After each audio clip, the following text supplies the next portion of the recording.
everyone. My name is Lauren Pichero, and I'm here to talk to you guys about the benefits of co-sleeping with your infant, in hopes that if you have an infant in the future, that you would choose to co-sleep. So,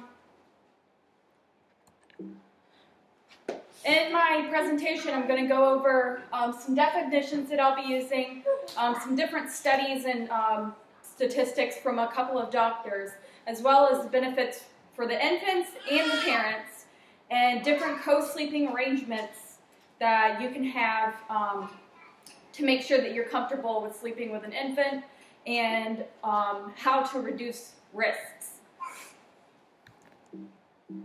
So we'll start with some definitions.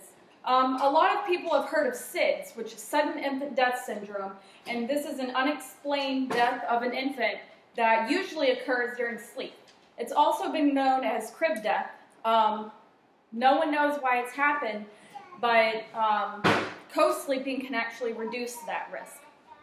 So co-sleeping is what I'm going to talk about, but co-sleeping in general just means that there's an infant sleeping in the same room as the parents. There are a bunch of different types of co-sleeping arrangements that I'll go over, but I will just use the general term co-sleeping. But I want to also talk about bed sharing, is whenever an infant is sleeping in the same bed as a parent.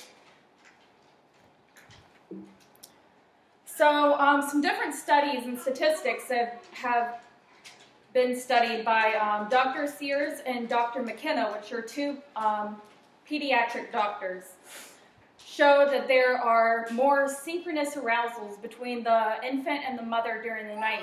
So this means that whenever the infant gets uncomfortable, the mother also slightly wakes up and readjusts together. So the infant cries less.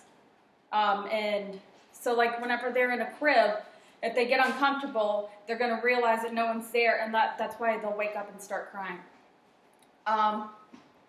Another study showed that nursing mothers had more nursing opportunities without interrupting deep sleep. And then the last study that I looked at were babies sleep on their sides and their back rather than sleeping on their bellies. So whenever babies sleep in cribs, a lot of the times they'll roll over and sleep on their belly, which can increase the risk of SIDS. So whenever they're sleeping with a mom, they're usually sleeping face to face or on their back. So the benefits for the baby is, of course, the reduced risk of SIDS. And I'm going to go over a little bit how you can reduce this risk altogether. And for nursing mothers, there's an increase of nursing sessions which promotes nursing for longer, because you're not waking up throughout the night losing sleep to make bottles and such. And there's also benefits for the baby for working parents.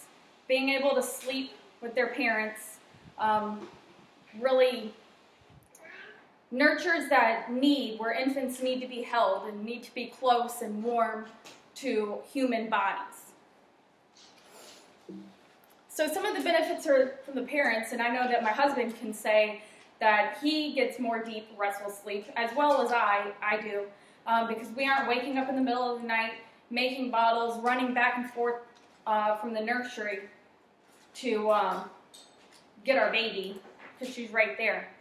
And again, there's more nursing opportunities for mom. So since I was able to nurse my daughter throughout the night, I didn't have to pump or anything. I didn't have a lack of, what am I trying to say? I didn't have a reduced milk supply or anything, which helped me keep nursing up for longer. And again, bonding time with the baby. I know as a working mom, being away from my baby for 8 hours, it's really nice to come home and lay down in the bed with her and being able to snuggle and hold her close. And then the last benefit, which helps with a deep and restful sleep, mom can react to baby.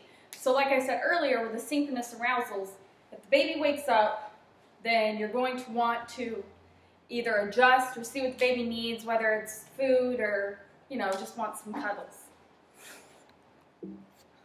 So there there are different types of co-sleeping products. If you're not comfortable with sleeping with your baby in your bed, you can use something like this, which is a detachable co-sleeper. It attaches to your mattress, and the baby will be at the level of your mattress. So it's still kind of like co-sleeping in your bed, but the baby is in a pack-and-play sort of thing. This is a bed safety rail. Most people use this on toddler beds, you know, whenever they're trying to learn to switch from crib to a toddler bed. But this is really good if you have a small bed and your baby would need to sleep on the edge.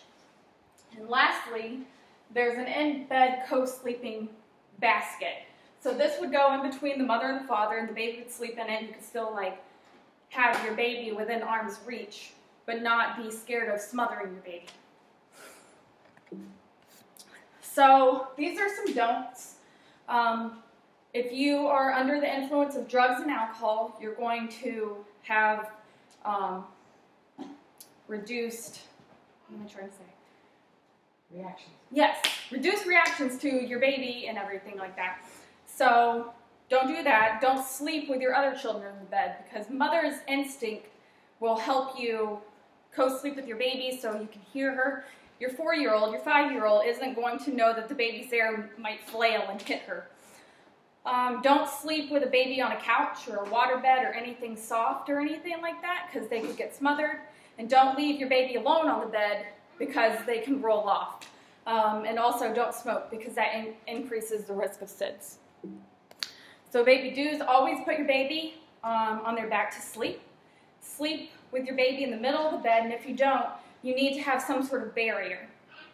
You need to remove all bulky blankets and pillows, which was really hard for us because I have a really big blanket on my bed, but we had to take all that away whenever we decided to co-sleep. And ensure that there's no crevices for your baby to fall into. So if your headboard is pretty deep, you need to make sure that everything's closed in. So co-sleeping can be safe if you reduce the risk. There's risk in everything you do, and if you go and reduce these risks, you can reduce the risk of SIDS and have a happy baby. So do I have any questions? Yeah, did you personally worry about rolling over and smothering the baby? I mean, yes, I worry about everything, just like I worry about driving in my car and if I'm going to get in a wreck. But I reduced these risks by using a seatbelt, by making sure that there was space for me to lay with the baby and be safe. You know, so yes, I did worry about it, but not enough to not co-sleep. Was your husband always on board with co-sleeping? And No. if not, how did you convince him? No, he wasn't. Whenever we first bought Allison a home, he wanted her in her crib. We bought a new crib and made the nursery all nice. But I had to go and do research on it and show him that co-sleeping was better for our baby and would be better for our family, for not only him, not only for the baby, but for me. And eventually, it took a little convincing, but he was on board with it. So, at what age do you think the baby should start sleeping in their own crib or bed? So at 6 months is whenever the risk of SIDS is significantly reduced.